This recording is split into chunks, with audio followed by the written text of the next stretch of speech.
The work of an architect is broken up into several phases.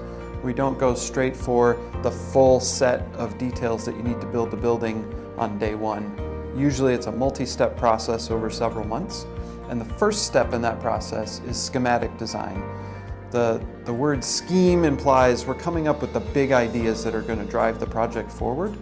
We're coming up with a floor plan, the program that we need to hit, the various spaces that we want to include in the project. Architects approach schematic design with the end goal in mind, that we're going to build a building.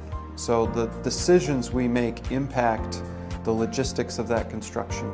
We're starting to think about materiality and constructability. We're keeping in mind budget through all the phases, but it's important that we nail down especially the quantity of space, the square footage, the ceiling heights, how the spaces connect and relate to each other. Architects are in a unique position to know a little bit about a lot of things.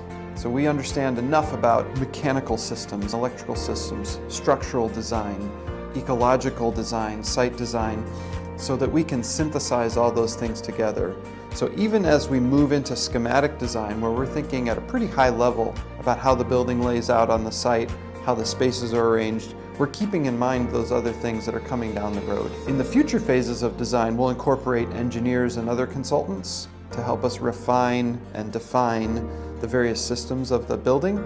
But in schematic design, we're mostly concerned with the overall aesthetic, the quantity and types of spaces.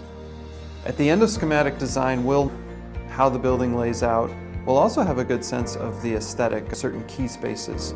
So typically at Risepointe, we're creating renderings that show a fairly realistic portrait of what the exterior might look like, of the site, any important spaces inside the building. So at the end of schematic design, we want to define those things so that our clients can then turn to their constituencies, whether it's a board or a congregation or a school community, and to be able to present that project in a positive light with renderings and plans that get people excited, that get them on board with the work that we're trying to do. Schematic design as a phase of architectural design is about 25% of that process. So following schematic design, we have design development, construction documents. We go through a procurement phase where we're finding a contractor and we're getting materials lined up, and then we get into the actual construction. Schematic design at the beginning is where we take the big ideas that we developed in the needs analysis and turn them into floor plans, into a space use diagram where we understand how things really fit together. So it's taking those big ideas, what are the goals of the project, and now we're going to start to create the framework for the building.